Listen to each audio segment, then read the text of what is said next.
Hello दोस्तों, नमस्कार। उन्मुक्त स्टडी सेंटर में आप सभी का स्वागत है। आज हम लोग बाल मनोविज्ञान पार्ट 6 पढ़ेंगे, जिसमें 15 क्वेश्चन होंगे। 15 क्वेश्चन जो होंगे ये व्याख्यात्मक प्रश्न हैं और हमारे चैनल पे प्रतिदिन पर्यावरण और बाल मनोविज्ञान के प्रश्न प्रैक्टिस सेट डाले जा रहे हैं, जो आपके यूपी टेट, सी टेट और आगामी सुपर टेट के लिए बहुत ही उपयोगी प्रश्न हैं। आइए हम देखते हैं अपना पहला प्रश्न। हमारा पहला प्रश्न है, बच्चों में जेंडर रूढ़िवादिता, जेंडर भूमिका अनुपात को कम करने के लिए निम्नलिखित में कौन सी पद्धति प्रभावशाली है? तो इसका सही उत्तर हो जाएगा सी, जेंडर पक्षपात के बारे में परिचर्चा करना।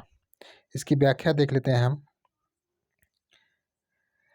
बच्चों में जेंडर रूढ़िवादिता और जेंडर भूमिका अनुरूपता को कम करने के लिए जेंडर पक्षपात के बारे में परिचर्चा करना सबसे प्रभावशाली तरीका हो सकता है। जब छात्र किसी विषय वस्तु पर परिचर्चा करते हैं तो उसमें निहित अवधारणाओं को अच्छी तरह समझते हैं तथा उस पर चिंतन करते हैं। इससे उनकी अवधारणाएं स्पष्ट हो जाती हैं। अगला हमारा प्रश्न है, निम्नलिखित में किस मानववैज्ञानिक ने बच्चों को ज्ञान के सक्रिय जिज्ञासु के रूप में देखते हुए उनके चिंतन पर सामाजिक एवं सांस्कृतिक विषय वस्तुओं के प्रभाव को महत्व दिया है? तो इसका सही उत्तर हो जाएगा लेव वागत्सी ने दिया है। इसका हम व्याख्या देख लेते हैं। लेव वाइगत्सी ने बच्चों को ज्ञान के सक्रिय जिज्ञासु के रूप में देखते हुए उनके चिंतन पर सामाजिक सांस्कृतिक विषय वस्तुओं के प्रभाव को महत्व दिया है।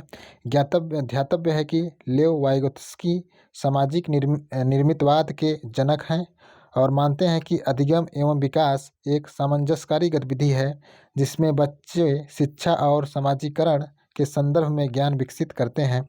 बच्चों का ध्यान, अवबोधन, स्मृति क्षमताएं ज्ञान के विभिन्न उपकरण जैसे संस्कृति, इतिहास, सामाजिक परिवेश, परंपराएं, भाषा, धर्म के अनुसार बदलती हैं। अगला हमारा प्रश्न है, भाषा के अर्जन और विकास के लिए सर्वाधिक संवेदनशील अवधि कौन सी है? तो इसका सही उत्तर हो जाएगा डी, प्रारंभिक बाल्यावस्था। इसकी व्याख्या देख लेते हैं। भाषा के अर्जन एवं विकास के लिए सर्वाधिक संवेदनशील अवधि प्रारंभिक बाल्यावस्था है। इस अवस्था में अर्थात 6 से 9 वर्ष की आयु में बालक के भाषा विकास पर विशेष ध्यान दिया जाना चाहिए, अत्यंत आवश्यक है। बालकों के भाषा ज्ञान की वृद्धि के लिए उन्हें वार्तालाप करने, कहानियाँ सुनाने, पत्र पत्रिकाएँ पढ़ने जैसी क्रियाओं में भाग लेने के लिए अत्यधिक प्रोत्साहित करना चाहिए। अगला हमारा प्रश्न है, निम्नलिखित में कौन सी लॉरेंस कोहलबर्ग के द्वारा प्रस्तावित नैतिक विकास की एक अवस्था है? तो इसका सही उत्तर हो जाएगा डी, सामाजिक अनुबंध अभिविन्यास। ठीक है, द सोशल कॉन्ट्रैक्ट ओरिएंटेशन जो है लॉरेंस कोहलबर्ग के द्वारा प्रस्तावित नैतिक विकास की एक अवस्था है। अगला हमारा प्रश्न है,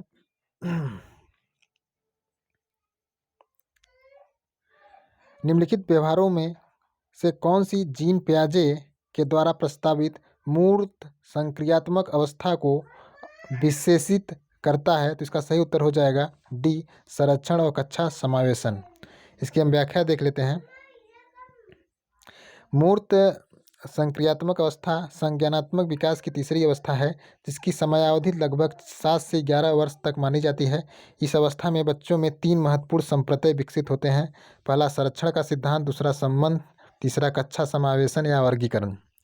इसकी व्याख्या देख लेते हैं। इस अवस्था में बच्चों में जब संरक्षण का गुण आ जाता है तो वे समझने लगते हैं कि किसी वस्तु के आकार में परिवर्तन करने अथवा उस वस्तु को कई हिस्सों में विभाजित कर देने का उस वस्तु के द्रव्यमान में कोई प्रभाव नहीं पड़ता है।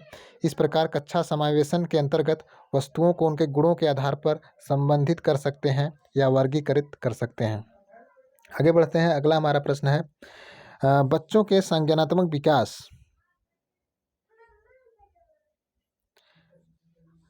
के संदर्भ में निम्नलिखित कौन सी पियाजे की संरचना है? तो इसका सही उत्तर हो जाएगा स्कीमा।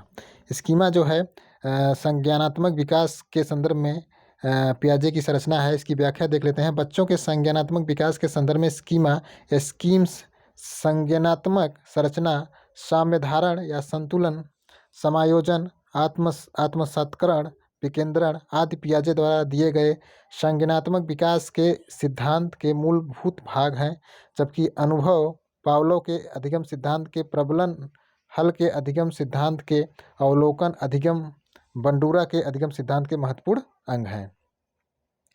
आगे बढ़ते हैं, अगला प्रश्न है, जिंग जिंगसा पहेली को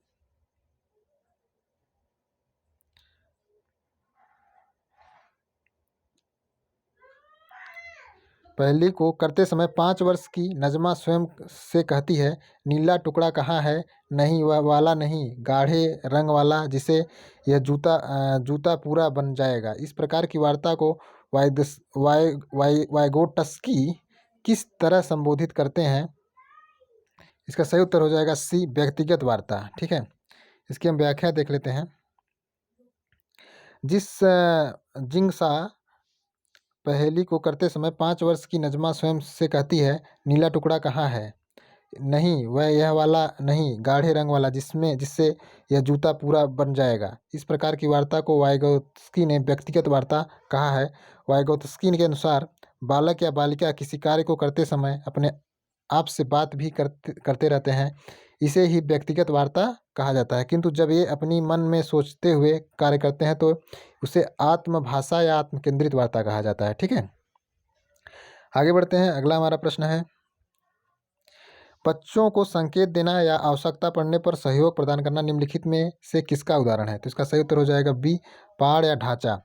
बच्चों, व्याख्या देख लेते हैं इसका। बच्चों को संकेत देना या आवश्यकता पड़ने पर सहयोग प्रदान करना पहाड़ या ढांचा निर्माण का उदाहरण है। वाइगोत्स्की के अनुसार ढांचा निर्माण एक तकनीक है जो सहायता के स्तर में परिवर्तन करती है। शिक्षण करते समय शिक्षार्थी के सामयिक निष्पादन के आधार पर अपने निर्देशन और सहायता में समायोजन करता है, जिसे ढांचा निर्माण कहा जाता है।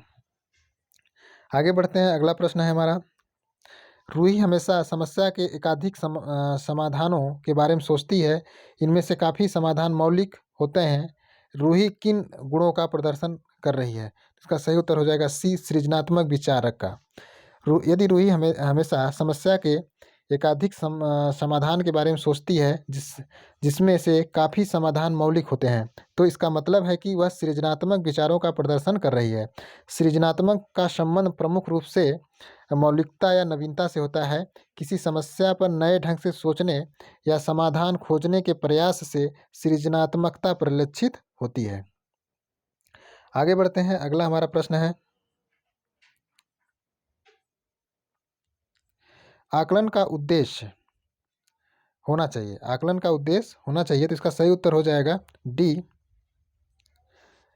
संबंधित अवधारणाओं के बारे में बच्चों की स्पष्टता तथा भ्रांतियों को समझना। ठीक है, आगे बढ़ते हैं, इसका व्याख्या देख लेते हैं।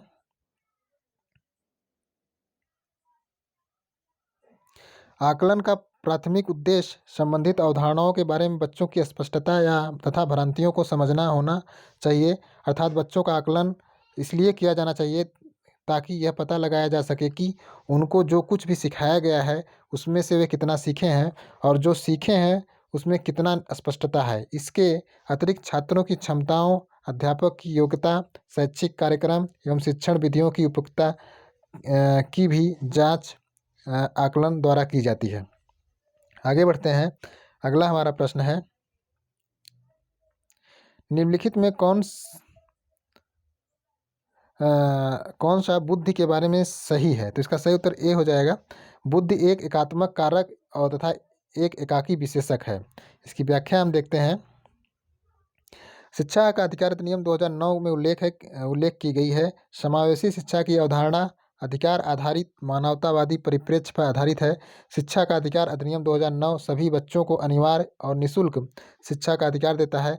यह अधिनियम सामान्य बच्चों के साथ साथ गैर लाभान्वित और विशेष आवश्यकता वाले बच्चों को भी निःशुल्क और अनिवार्य शिक्षा का अधिकार देता है। आगे बढ़ते हैं, अगला हमारा प्रश्न है,